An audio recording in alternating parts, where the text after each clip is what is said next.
Well, it's time for the last presentation of the week. This one, the critics of the New Deal, kind of hidden by me.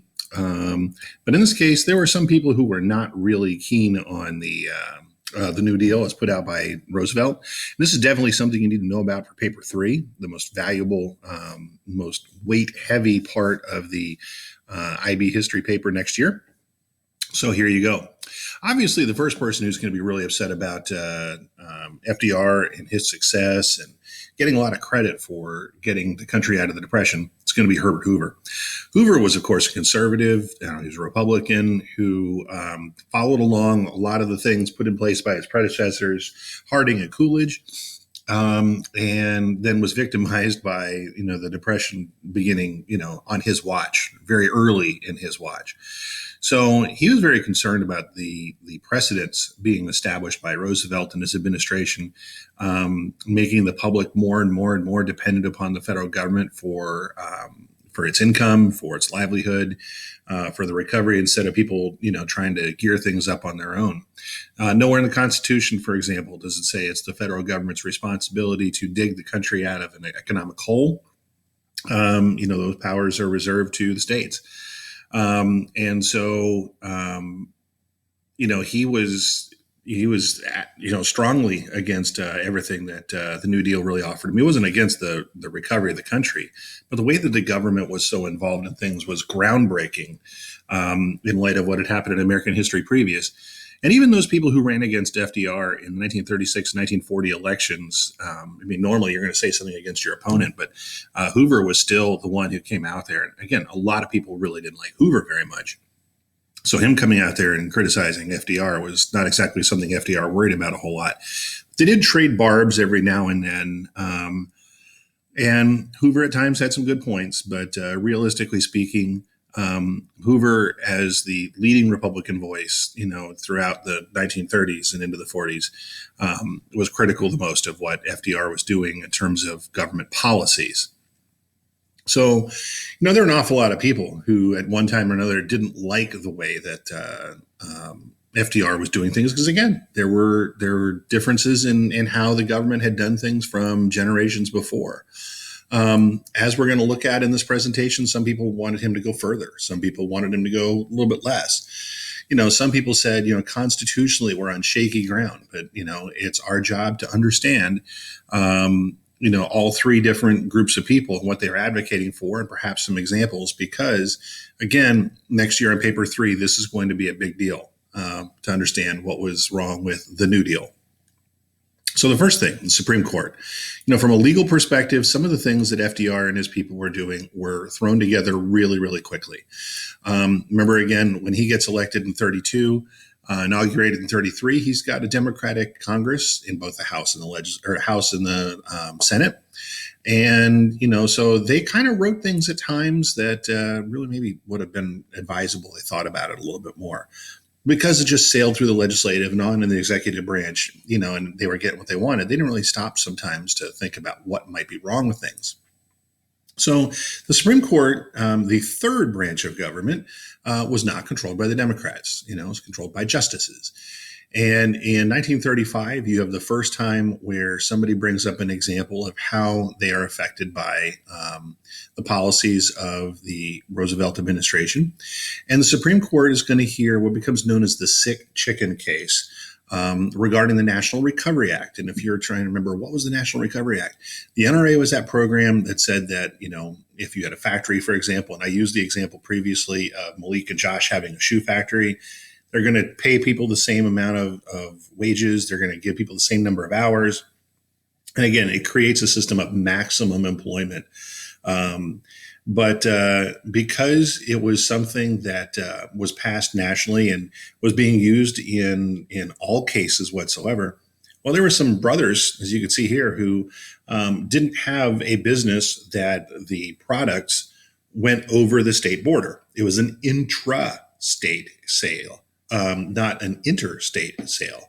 So the NRA being used to govern what was going on there was not allowed, because it was being applied to stuff within a state, which is solely a state responsibility.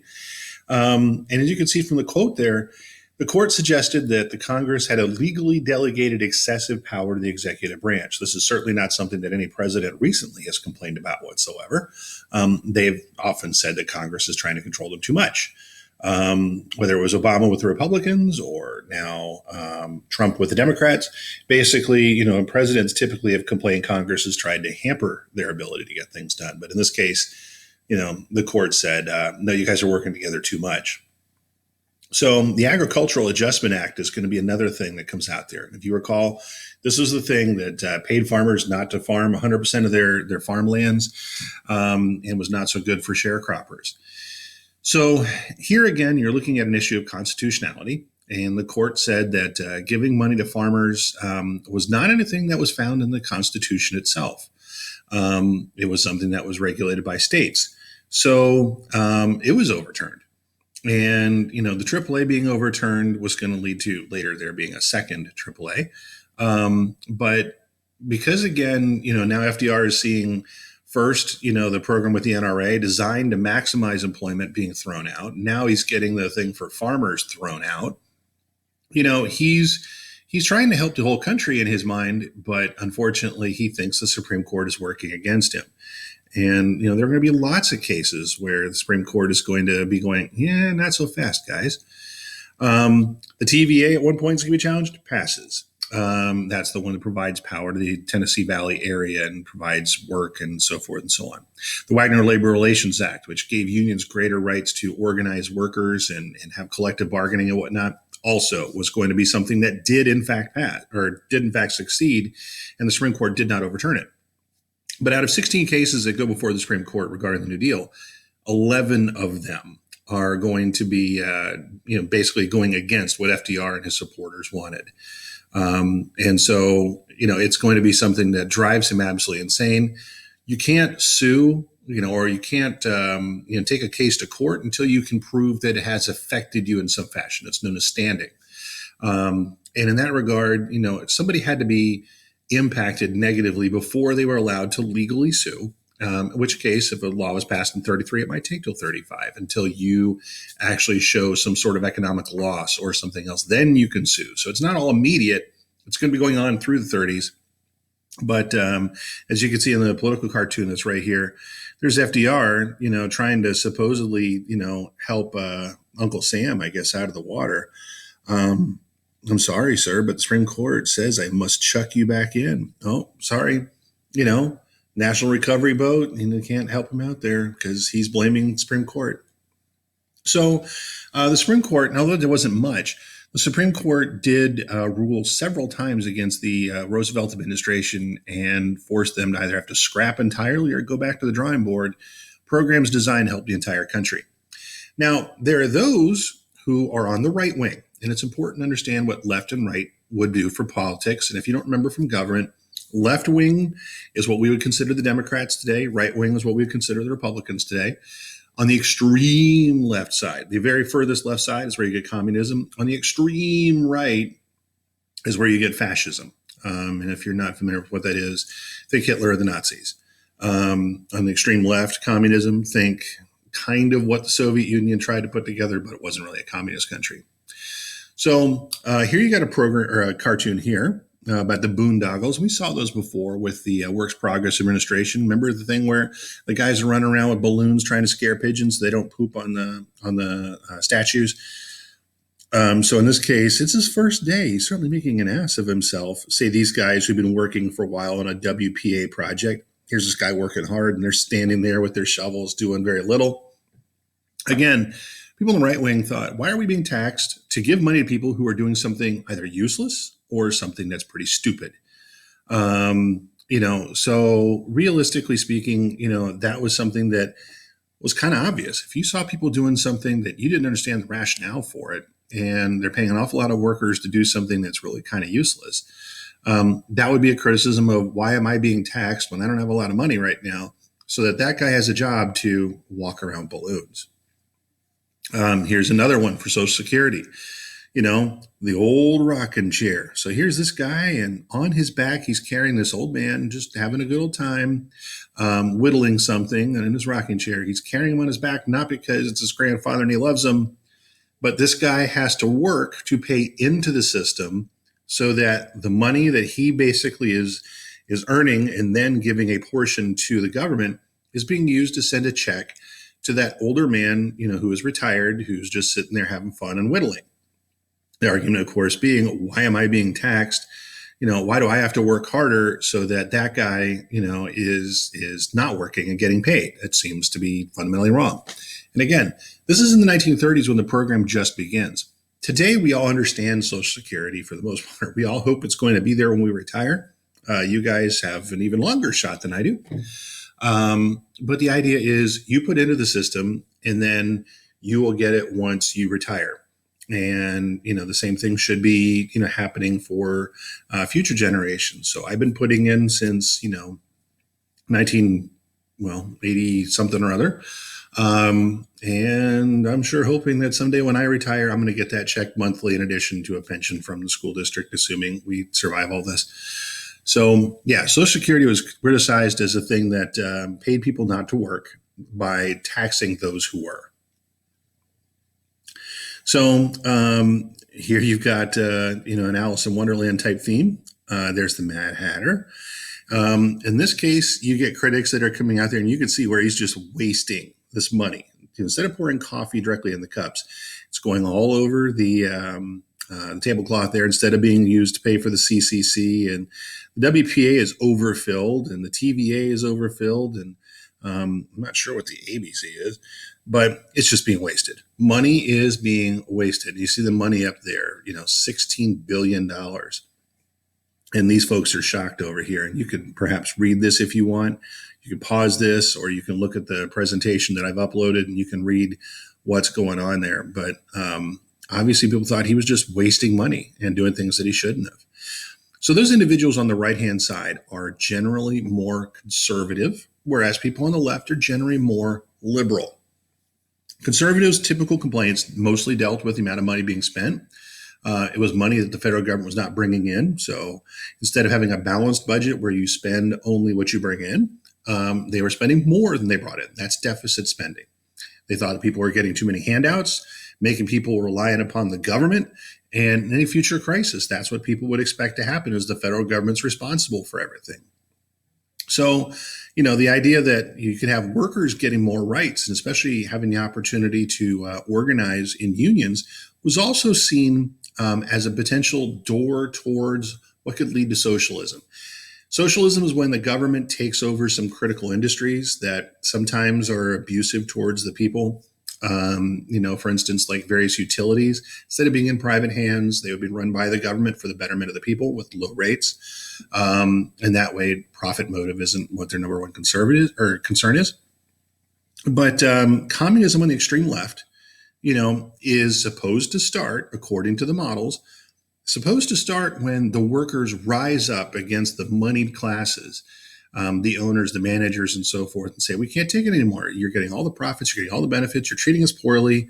And, when a union goes on strike, it's seen as, a liberal or a left-wing thing because they're not willing to accept what the conditions are that have previously been agreed to in theory. So when workers go on strike, could that be the beginning of the workers rising up against the moneyed classes? It could be. And giving more power to unions, giving them power to work against management and owners and the business class was seen as potentially opening the door further and further and further to communism.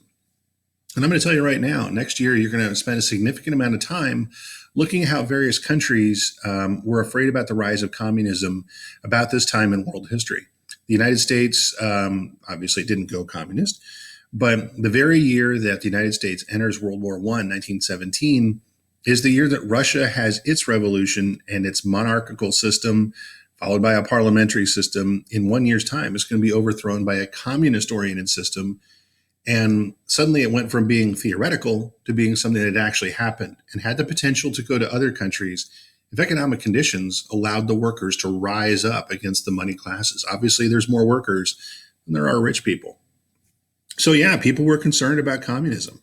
And you can see here the number of people who joined, the Communist Party. Extreme parties and by the way, Communist Party in the United States. There is a legal Communist Party in the United States. Extreme parties, such as the Communist parties, will thrive in extreme times. So if you're looking at an economic belief where everybody takes all the things produced by a society and puts them in like a big giant pile, and everybody comes and takes what they need from it, if you eliminate the greed factor, you say, well, okay, let's say, for instance, rolls of toilet paper. Okay, how much toilet paper does the average individual use in a week? I looked this up. It's actually half a roll to a roll, supposedly. So if we put out, say, 10,000 rolls of toilet paper, theoretically, that should last people, 10,000 people a week. But if you suddenly say, well, I heard there's going to be a shortage, and you go and you just scoop it all up by the armload, and you carry them all out to your car, and you take 38 rolls of toilet paper, there's not going to be enough left for everybody else. You have to get rid of the greed factor. In perfect communism, everybody's supposed to share equally. If I took 400 Xboxes and just put them in the middle of the commons at Suncoast and said, these are for people to use to share.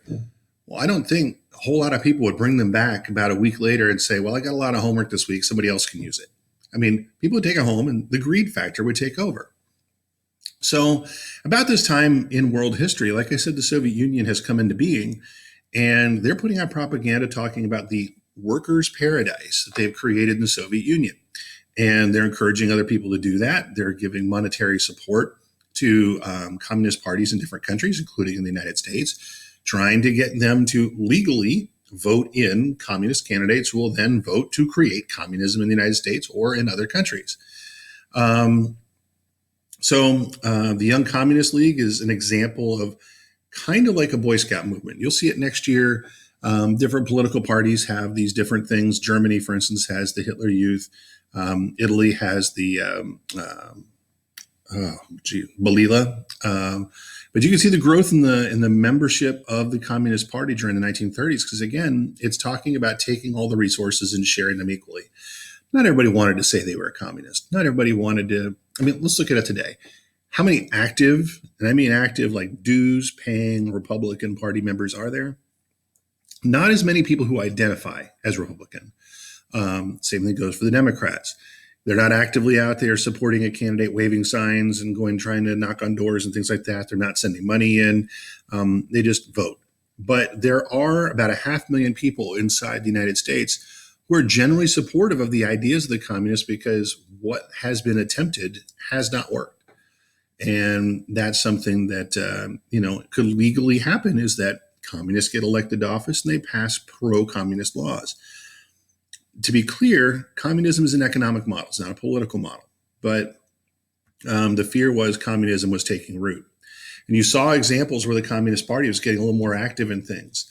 For example, those individuals who are sharecroppers who didn't get the opportunity to benefit under the Agricultural Adjustment Act, with people being paid not to have their fields full of crops. So, the communists went down and said, you're not working for all workers. We need to go down and represent those individuals who are being discriminated against.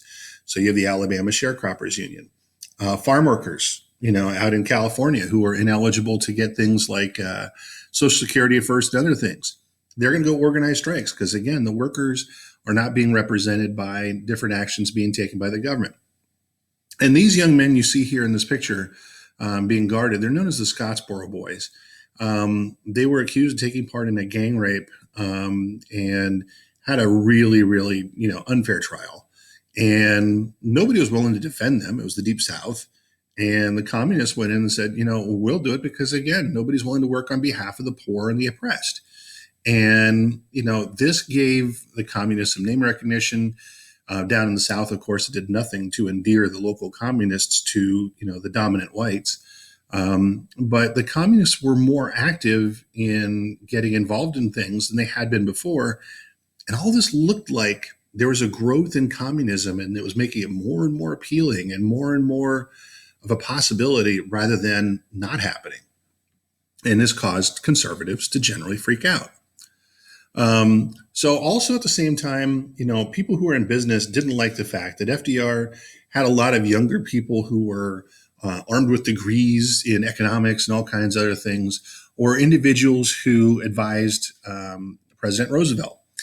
And these long-time successful businessmen, yes, the country is economically down the tubes, but they don't like the fact that government is having these shots called by people who have no business experience whatsoever. And they say that is not the way to run the country. It is not the way to run a business, and so forth and so on. And FDR's unofficial group of advisors, sure, he has a cabinet, but this group of advisors he talks to, spanning the country, again, leaning towards the Democrats, are referred to as the Brains Trust. And as a result, these business people were used to doing things the way they wanted to. Sometimes it's a backroom deal. Sometimes, they're used to doing things the way they've been doing things. And suddenly having the government put more interference, like the National Recovery Act, paying people the same rate and not, trying to get an advantage over your normal competitor, is not something they're used to. They're used to saying, I want to go for monopoly. They didn't like the way that Congress was willing to just give FDR whatever he wanted.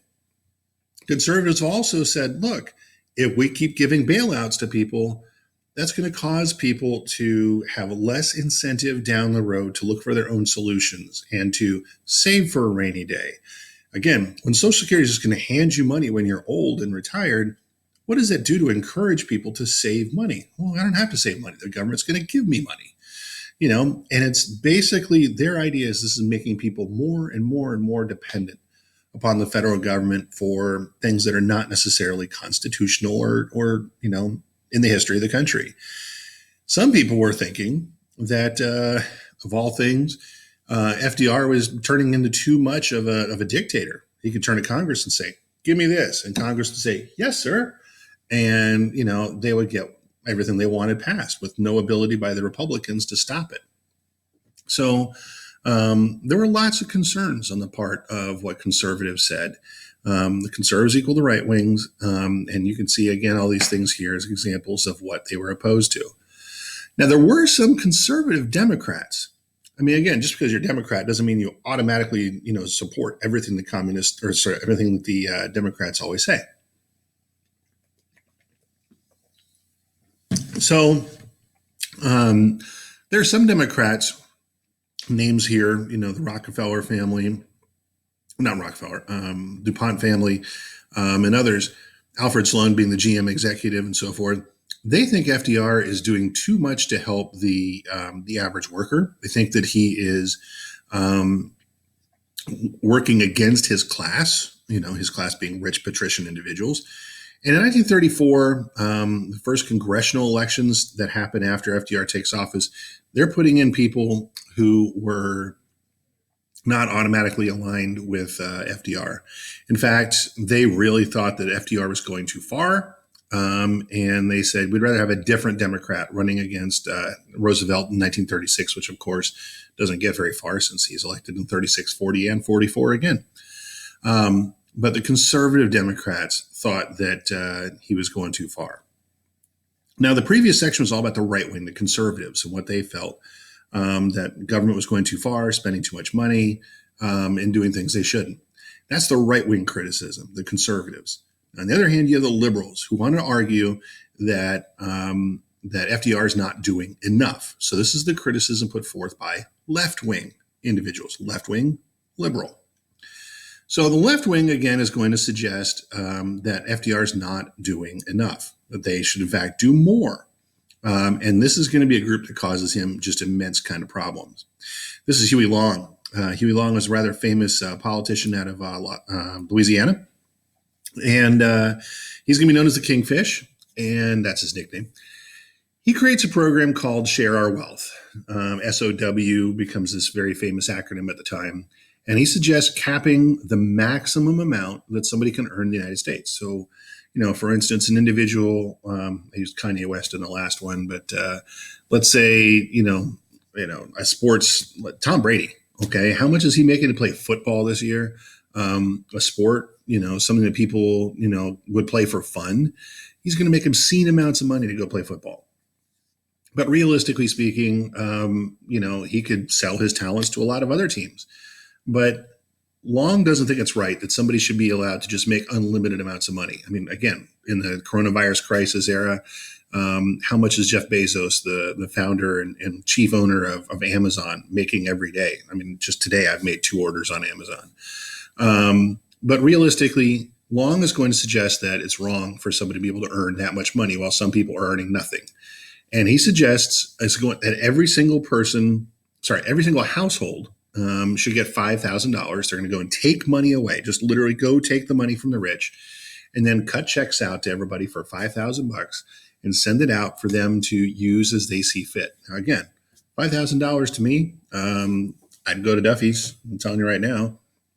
And this is kind of like a Robin Hood mentality. And the lower classes, the workers really love this idea. It's free money coming in potentially. He becomes a potential alternative to Roosevelt as a leader of the Democratic Party. He's supposedly, according to FDR, one of the two most dangerous men in America. So the government would have the right to come in and take your money. Again, you earned it legally, but that's how it goes. It would also make sure everybody got a free education. Does that mean going to college for free? Well, college at the time wasn't a normal expectation for everybody, but it was something that in some cases people weren't getting an adequate education in different parts of the country, like a normal K-12. A national minimum wage, well, we have that today now. Old age pensions, which Social Security is one of those things. Houses for war veterans. Now, again, the war veterans at the time, World War I veterans, Spanish-American War, even some Civil War veterans are still around. And obviously that's going to encourage them to vote for anything that he's going to put forth because he's their man. And cheap food for the people in general. So he's going to basically, do a lot of things that sound like things that would appeal to certain people to vote for him and his ideas. In fact, clubs are formed across the country. Nearly 30,000 clubs representing millions of Americans are going to follow his ideas and think that he's on the right track with something. Now, this most dangerous guy in America, he's not a bank robber, he's not a mass murderer or anything, but he is a threat to the economic well-being of some people. In 1935, there was a strange Los Angeles doctor who is going to start a shootout with, basically Long's going to enter into this area and he's going to shoot at him. And the bodyguards open fire on the doctor. And the bodyguards do something that generally bodyguards shouldn't do. When they fire their guns, they're not real careful about where they shoot. And one of their bullets actually ricochets, comes back, hits Long, and kills him. And as a result, there's not a whole lot of support from that point forward for Huey Long since he's now dead.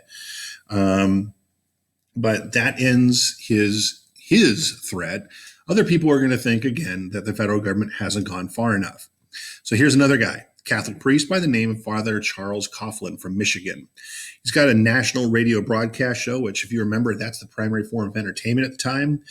You could almost say it's kind of like the Fox News of its time in that it's seen as a very one-sided viewpoint that's being used for a national audience.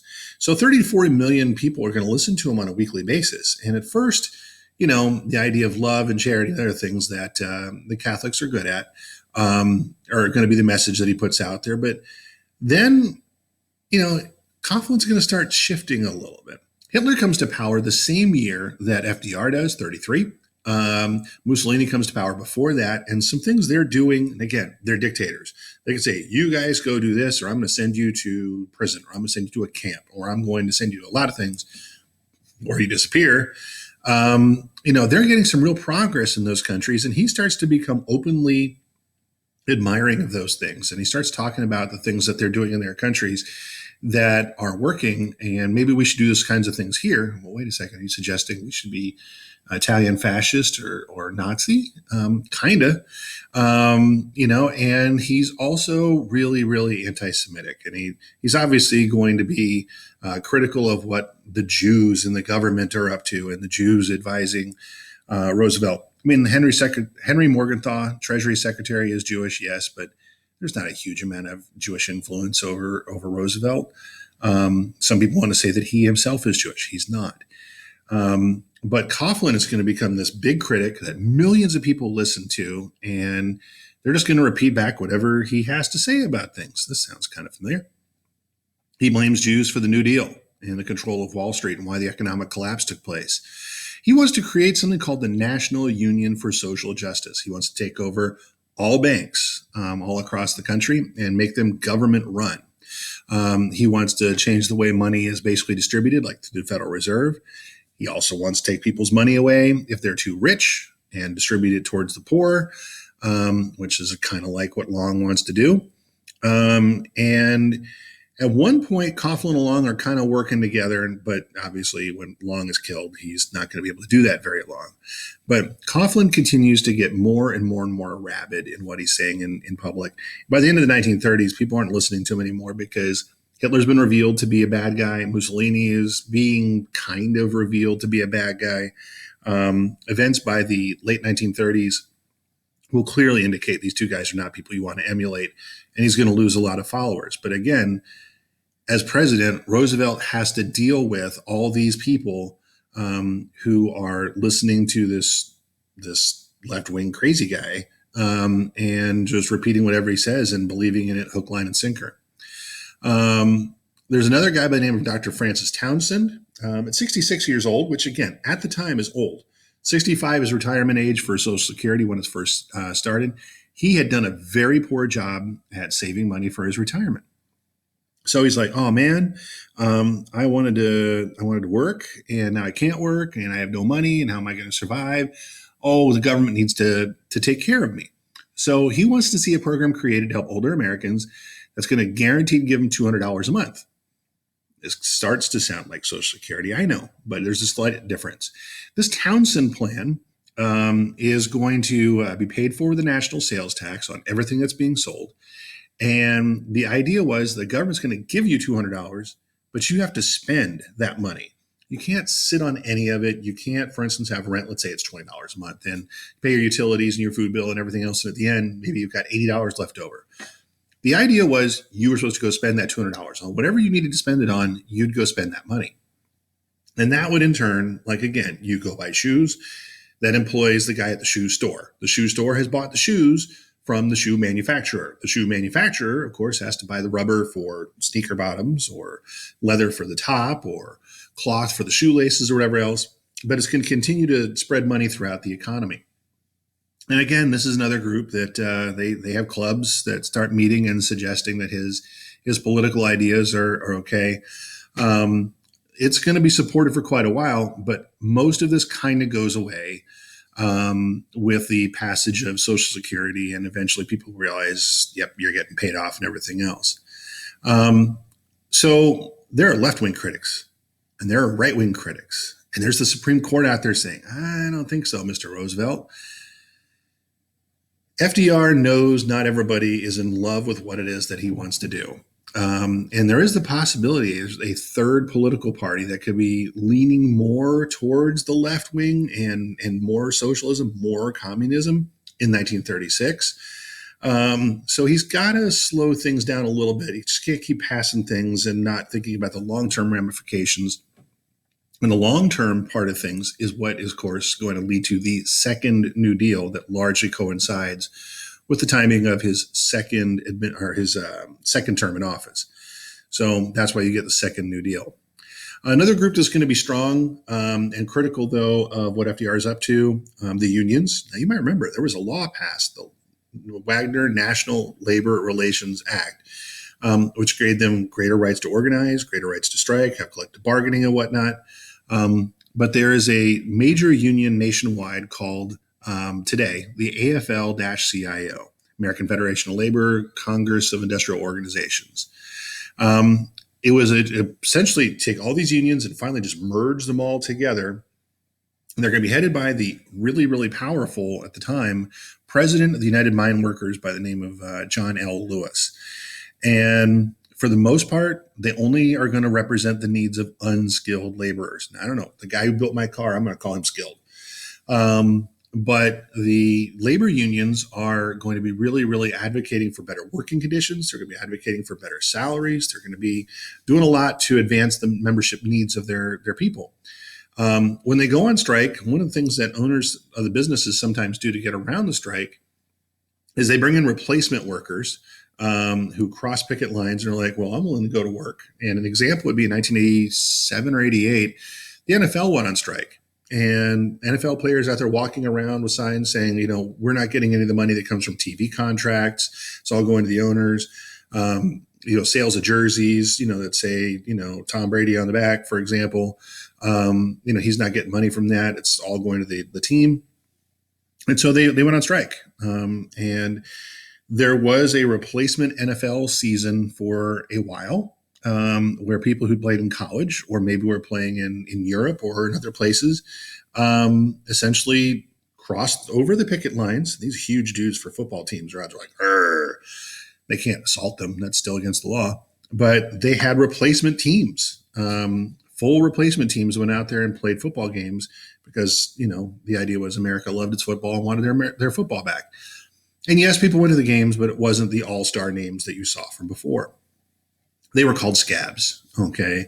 They were really not popular very much. But the same kind of thing was going on with these strikes in the 1930s. You see a picture on the right-hand side of a car plant where, in order to make sure that people didn't come in and start working the assembly lines, people just kind of sit down where they were. And, they refused to budge. And they would have food that was brought to them so that they didn't have to leave to go get food. And then somebody could suddenly just take their spot. Bailey, I'm recording. Hello. Trying to keep this short so they don't have to watch my lesson the whole week. Okay. Is that going to work for you? See, I'll show you Bailey. There's Bailey. There's Xander behind her. Anyhow. So, yeah. Sit down strikes, or you sit down in your exact spot and make sure that, somebody doesn't take your spot and make it, so that you're basically needless or useless. And they don't want people becoming scabs and going and producing things and taking their jobs. And someone might realize eventually, well, let's hire you guys since you're not part of a union and you're willing to work for less. Those guys on strike don't get anything they're wanting and they, in fact, lose their job. So people did have a right to join unions, thanks to Wagner. But it wasn't something that owners were like, yay, this is great. Because again, unions are trying to get as much as they possibly can on behalf of their members. That means more pay. That means more safety procedures. And so these unions were out there agitating against business owners to get the things they wanted. So in some cases, again, this is a long time ago, people began to hire thugs basically to go and attack people who were either on the verge of going on strike, like the labor organizers, or those people who were on strike. They got people who just simply went in there and started beating people up with an idea that physical intimidation would work a long way towards not allowing strikes or getting unions to be less powerful. In 1937, you had what was known as the Battle of the Overpass. Henry Ford was ridiculously anti-union. And he did hire people in 1937. This is, the River Rouge plant, 37. And these guys go in and they literally in front of photographers and media and everything else go in and start beating up members of the union who are out there striking. Here's a strike in Flint, Michigan, famous for that water quality thing. Here they are sitting down where work should be getting done. It's going to make it kind of difficult to get work done there. Here's supporters on the outside bringing in food and newspapers and other things, so that they don't have to go outside to get their lunch or their dinner or whatever else. They're going to live in the factory for a few weeks until, again, they get what they want. Here's the kids, they're saying, please, I want my daddy home. How many days they've been on strike. I mean, this was a big deal during the 30s to make sure you're getting as much of what you thought was rightfully yours. So again, here's the Battle of the Overpass. Here's these guys are coming in. These are members of the union. Here they are physically attacking them. People would go to the hospital. A couple people got killed. FDR's major response to all this was to suggest that the Supreme Court needed to be adjusted. Since the formation of the United States, the Supreme Court had been relatively consistent. But Roosevelt says, you know what? These guys appointed for life are an issue. And just because they don't like what's going on, right now, maybe they're out of touch with the times. So he proposed that there should be something called court packing. There's an awful lot of Supreme Court justices who are quite old. I mean, Ruth Bader Ginsburg, for example, this past week had surgery for a gallbladder thing. She's in her upper 80s. Granted, she's probably more hip than probably anybody on the Supreme Court. But realistically, FDR suggested for all these really old people trying to interpret modern laws, he should be allowed to appoint a new justice for everyone that's over the age of 70. So there's somebody with a more modern viewpoint coming in there. Well, of course, more modern means more pro FDR, with a goal of having up to 15 members of the Supreme Court. So let's say in a modern sense, it's a 5-4 vote because there's 9 people. Well, if he gets those extra people in there that he gets to appoint, it's almost guaranteed they're going to support what it is that he wants to get passed. And Congress was like, dude, this is a huge overreach of presidential power. And they were, although Democratic and supportive of FDR in most things, they were like, whoa, whoa, whoa, whoa, whoa. This is too fundamental to the way the United States is organized. The public was also completely against it. And eventually the Supreme Court members did start getting replaced because they were old. A couple resigned, a couple died. But realistically speaking, this was FDR's just craziest scheme at getting more power during his administration to get what he wanted out of the New Deal. There were a couple other groups that were opposed to things that were going on with the New Deal for one reason or another. Women, for example, the laws didn't necessarily give women equal access to protection under the law, especially if you're trying to do the same work as a man. You're not required to get the same pay. If a woman has a baby, is she allowed to have time off? Not at the time. In fact, there were federal laws through NRA that allowed women to be paid less than men. So if I'm a business owner, I might just go out there and say, I'm going to hire more women to save myself more money. And so that was a big deal. So you had the National Consumers League opposed to that. That's usually women who are going to do a lot of shopping for the families. The Young Women's Christian Association, the YWCA, which is basically the counterpart of the YMCA, was opposed to it. And then there's First Lady Eleanor Roosevelt, very, very, very powerful in her own right. And they're going to highlight issues going on there and suggest that things need to be done.